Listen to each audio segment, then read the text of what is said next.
And మరీ ముఖ్యంగా మీరు అడిగినటువంటిది రూట్స్ గురించి అడిగారు. ఏ రూట్స్లో కైలాష్ యాత్రకు వెళ్ళామొచ్చు.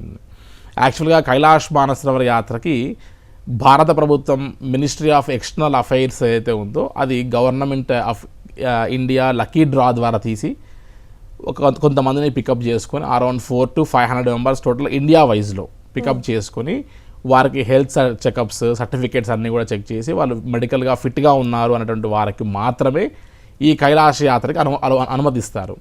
ఇది వయా ఢిల్లీ ద్వారా సాగుతుంది, ఉత్తరాఖండ్ లిపులేక్ పాస్ ద్వారా. ఇది ఆల్మోస్ట్ 25 days పడుతుంది. ఆల్మోస్ట్ 5 places మనం హెల్త్ చెకప్స్ ఉంటాయి.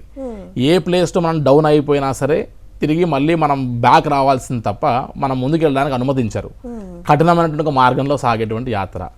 ఇది పక్కకు పెడితే ఇంకొక మార్గం అంటే చాలా వరకు మాలాంటి ప్రైవేట్ ఆపరేటర్స్ అందరూ ఆర్గనైజ్ చేసేటువంటి ఒక మార్గాలు ఒక 2 ఉన్నాయమ్మ. ఒకటి కాఠ్మండు నుంచి మనం బై రోడ్డు మార్గం గుండా ట్రావెల్ చేయడం టిల్ కైలాష్ వరకు.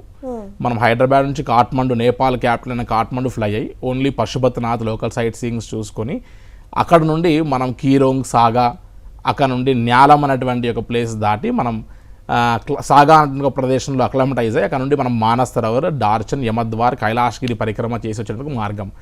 ఇది హైదరాబాద్ టు హైదరాబాద్ మనం మొదలు పెడితే సుమారుగా మనకు 1900 kilometers బై రోడ్డు మార్గం గుండా మనం ట్రావెల్ చేస్తాం from Kathmandu to Kathmandu. So 14-15 రోజులు మనం Kathmandu to Kathmandu by road travel చేసి మన ఓపిక అంతా కూడా హై ఆల్టిట్యూడ్లో జర్నీలో సాగుతూ పోయి చివరికి టైంకి నిద్ర లేక ఫుడ్ అనేటువంటిది జర్నీలో మనం ఎక్కడో మనం పెట్టవలసిన టైంలో అక్కడ ఆటంకాలు, ఇబ్బందులు ఏర్పడే అవకాశం వల్ల సీనియర్స్ ఎక్కువ ప్లాన్ చేసుకుంటారు కాబట్టి వారికి ఇబ్బంది అయ్యే అవకాశం ఉంటుంది.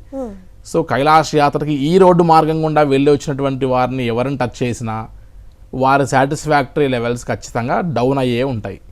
సో ఈ 2 మార్గాలు కాకుండా ది బెస్ట్ కైలాష్ మార్గము హెలికాప్టర్ ద్వారా మనం హైదరాబాద్ టు లక్నో ఫ్లై అయ్యి లక్నో నుండి నేపాల్గంజ్ ఒక 4 hours డ్రైవ్, అక్కడ నుండి సిమీకోట్ అనేటువంటి ఒక ప్రాంతానికి ఒక 30 minutes ఫ్లై, చార్టర్డ్ ఫ్లైట్లో వెళ్ళడం, అక్కడ నుండి హిల్సా అనేటువంటి ఒక టిబెట్ బార్డర్కి హెలికాప్టర్స్లో మనం ఫ్లై అయ్యి అక్కడ నుండి జస్ట్ ఒక 1 hour ఎమిగ్రేషన్ ఫార్మాలిటీస్ అన్ని పూర్తి చేసుకొని బార్డర్లో అక్కడ నుండి మనం తక్లాకోట్ అనే ప్లేస్కి ఒక 1 hour డ్రైవ్, అక్కడ ఒక 2 days మనం కంప్లీట్గా అక్లమటైజ్ అయిన తర్వాత అక్కడ నుండి జస్ట్ మనం మానసరోవరంకి ఒక 2 hours, అక్కడ నుంచి కైలాష్గిరి యమద్వార్ వరకు 1 hour.